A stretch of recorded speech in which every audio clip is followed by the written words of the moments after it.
Shalom John Level, how are you today? I really wish you are fine with your family.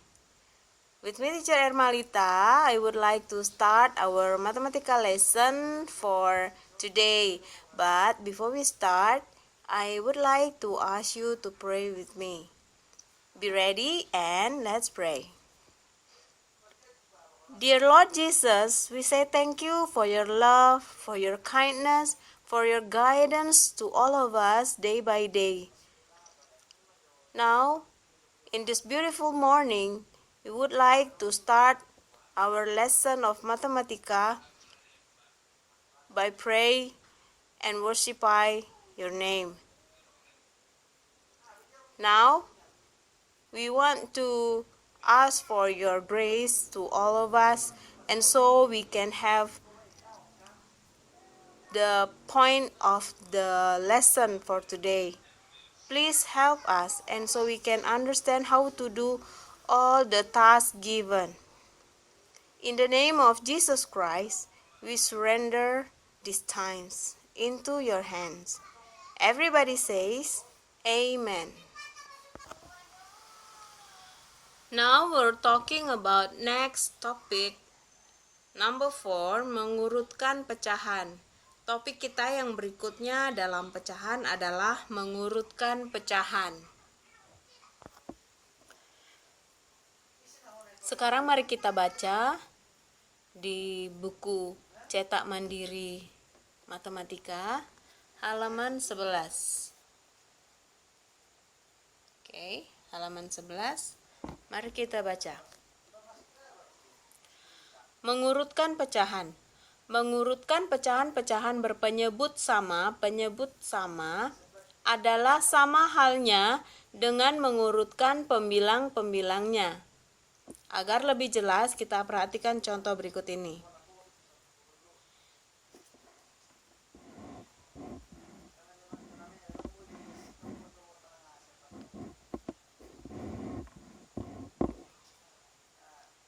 Urutkan pecahan-pecahan 3/6, 5/6, 4/6, dan 1/6 mulai dari yang terkecil sampai terbesar.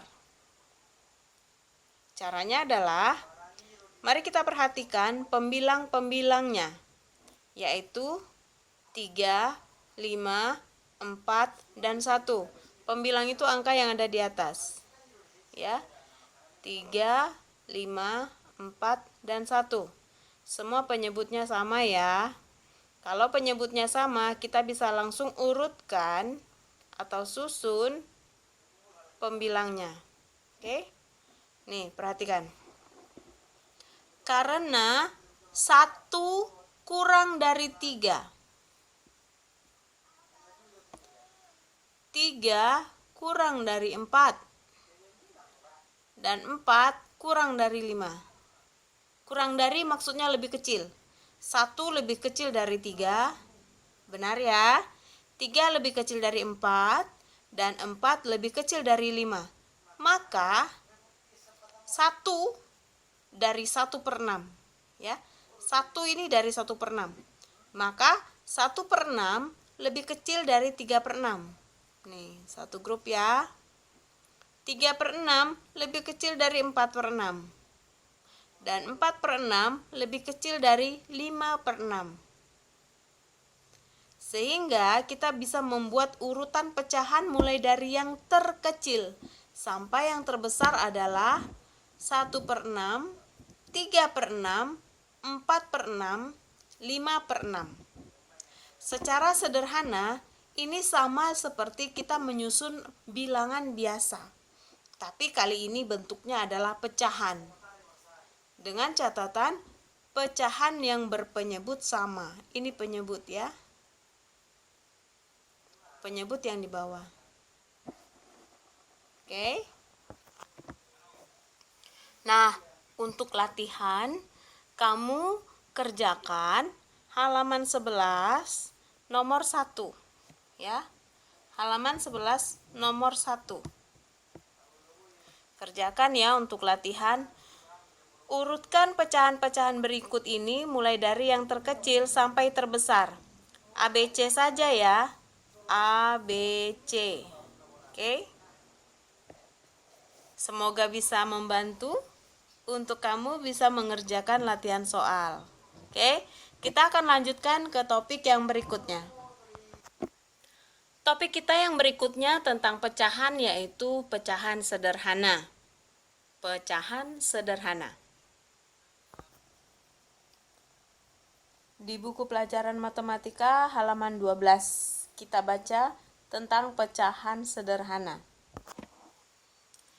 Nah, menyederhanakan suatu pecahan dapat dilakukan dengan cara membagi pembilang dan penyebutnya dengan bilangan yang sama. Hal ini dilakukan sampai pembilang dan penyebut tidak mempunyai faktor persekutuan lagi kecuali bilangan 1. Teacher mengingatkan, ini sama seperti sewaktu kita mencari pecahan senilai. Masih ingat? Dalam pecahan senilai, kita juga mempelajari bahwa untuk mencari pecahan senilai dari suatu bilangan pecahan, kita dapat melakukannya dengan mengalihkan atau membagi pembilang dan penyebutnya dengan bilangan yang sama. Oke, mari kita perhatikan contohnya. Berikut ini ada 12/18. Cara menyederhanakannya adalah 12 dan 18, pembilang dan penyebut sama-sama dibagi dengan angka 6. Karena 12 dan 18 memiliki 6 sebagai faktor persekutuan yang sama. Sehingga hasil pembagiannya adalah 12 dibagi 6 sama dengan 2, 18 dibagi 6 sama dengan 3. Jadi 12/18, bentuk pecahan sederhananya adalah 2 dan 3. Apakah 2/3 masih bisa dibagi? Tidak bisa, hanya bisa dibagi 1. Berarti 2/3 adalah bentuk pecahan paling sederhana dari 12/18. Itu. Ya. Nah, kita kerjakan satu contoh lagi dari latihan soal. Ya. 24/36. Perhatikan, sama-sama bilangan genap kan? Kamu tidak perlu berpikir bagaimana kita memilih bilangan yang akan dibagikan atau dikalikan. Kalau dia sama-sama bilangan genap, mari kita mulai dari angka 2. Apakah kedua bilangan ini bisa dibagi 2? Bisa, mari kita bagi. 24 dibagi 2, 36 dibagi 2. Hasilnya adalah 12/18. Masih bisa kita sederhanakan lagi kan? Mari kita kecilkan lagi. Nah, 12/18 masih bisa dibagi 2 lagi. Mari kita tulis. 12 dibagi 2, 18 dibagi 2. Hasilnya adalah 6/9. Apa masih bisa dibagi lagi? Masih bisa. Ternyata ini masih punya faktor persekutuan bersama yang masih bisa dibagi lagi. Mari kita bagi lagi. 6/9 mempunyai faktor yang sama, yaitu berapa? 3, iya benar. 3, sama-sama bisa dibagi 3. 6 dibagi 3 dan 9 dibagi 3. Hasilnya adalah 2/3. 6 dibagi 3 adalah 2, 9 dibagi 3 adalah 3. Nah, ini adalah bentuk sederhana dari sini. Sehingga kesimpulannya 24/36 sama dengan 2/3. Ini dia. Bisa ya? Mudah kan? Nah, ini adalah latihan soal kita. Semoga kamu bisa mengerjakannya secara mandiri ya. Jika ada pertanyaan, kamu bisa langsung menuliskan pesan kepada teacher. Terima kasih. Nah, sekarang kita akan lanjutkan untuk mempelajari tentang jenis-jenis pecahan. Kita akan jelaskan secara singkat karena semua materinya ada di dalam buku, ya. Pecahan itu ada 4 jenis, yaitu pecahan biasa, pecahan campuran, pecahan desimal, dan persen. Pecahan biasa itu adalah pecahan yang biasa kita lihat seperti biasa, yaitu yang terdiri dari pembilang dan penyebut. Pembilang dibagi penyebut, ya. Bentuknya seperti ini: 5/7, 1/4, 3/6, dan masih banyak lagi. Oke. Yang kedua, pecahan campuran. Pecahan campuran adalah pecahan yang terdiri atas bilangan bulat dan pecahan biasa, tetapi dalam bentuk yang paling sederhana, ya.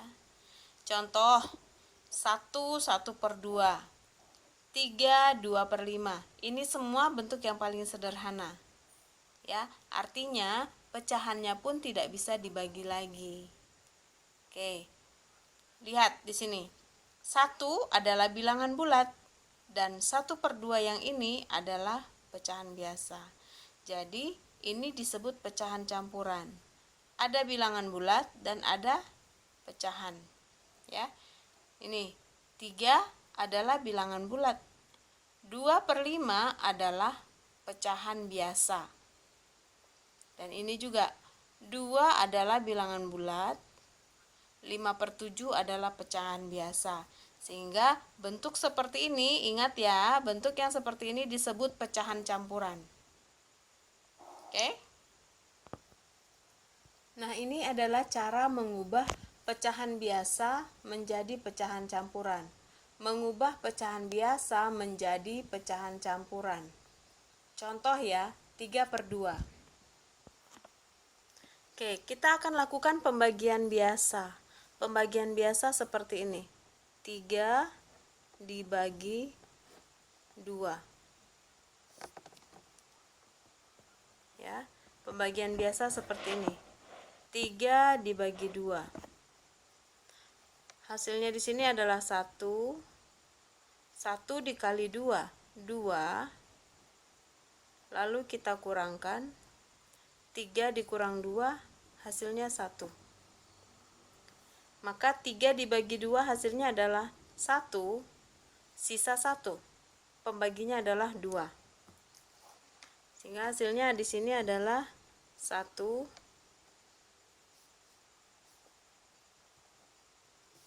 sisanya 1, pembaginya adalah 2.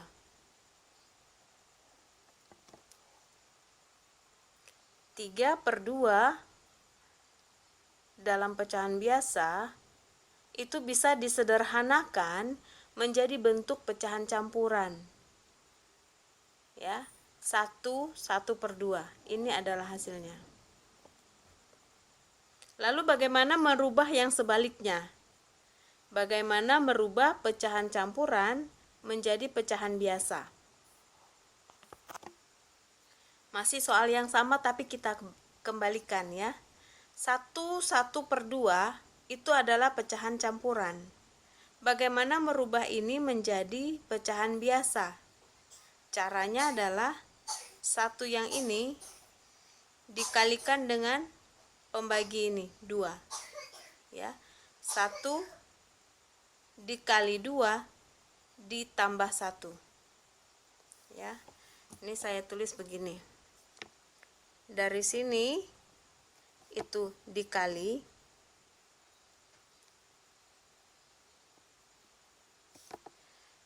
lalu ditambah, tambah 1 dikali 2 tambah 1. Pembaginya tetap 2. Pembaginya tetap sama. Coba ini hasilnya berapa? 1 dikali 2, 2. Tambah 1 per 2. Sama dengan 2 tambah 1, 3 per 2. Ini hasilnya. Sama ya, seperti yang di depan. Ya, tadi di sini 3 per 2 adalah pecahan biasa. Kembali lagi ke pecahan biasa. Oke. Kita coba satu lagi. Oke, ini ada contoh 7 per 5. Oke. Kita akan rubah menjadi pecahan biasa. Pecahan campuran. Ini pecahan biasa, kita akan rubah menjadi pecahan campuran. Caranya kita bagikan seperti biasa. Oke. Dibagikan seperti pembagian biasa. 7 dibagi 5. Hasilnya 1. 1 dikali 5, 5. Dikurang 7 dikurang 5, 2. 7 per 5 hasilnya adalah 1. Bilangan bulatnya ya, 1. Sisanya 2. Pembaginya 5. Oke. Hasilnya adalah 1, 2 per 5. Bagaimana kalau kita rubah lagi bentuknya? Kembalikan kepada bentuk semula, yaitu 1, 2 per 5 akan kita rubah. Ini pecahan campuran, tapi akan kita rubah menjadi pecahan biasa. Caranya seperti yang tadi. Kita kalikan. Ya. Saya buat tanda kurung supaya gampang. 1 dikali 5. Ya. Pembaginya ditambah 2. Pembaginya tetap 5. Oke. Hasilnya adalah 1 kali 5, 5. Ditambah 2. Dibagi 5. Sama dengan 5 tambah 2, 7 per 5. Dan dia sama seperti soal yang di awal. Sama ya dengan di sini.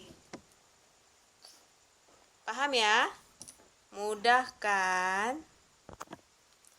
Ya, sekian dulu perjumpaan kita dalam pembelajaran kali ini. Teacher berharap kamu dapat tetap berada di dalam rumah dan tetap mengikuti protokol new normal yang sudah ditetapkan oleh pemerintah kita ya. Dan di atas semuanya itu kita tetap berdoa supaya pemerintah kita juga dapat segera menyelesaikan persoalan pandemi COVID-19 ini, sehingga kita semua dapat hidup dan beraktivitas kembali normal seperti sedia kala. Oke, teacher berdoa supaya anak-anak teacher beserta keluarga pun tetap sehat, tetap bekerja dan belajar dari rumah sampai situasinya lebih baik. Dalam nama Yesus, kita pasti bisa. Sampai jumpa dalam pembelajaran yang berikutnya. Tuhan Yesus memberkati kita semua. Dah.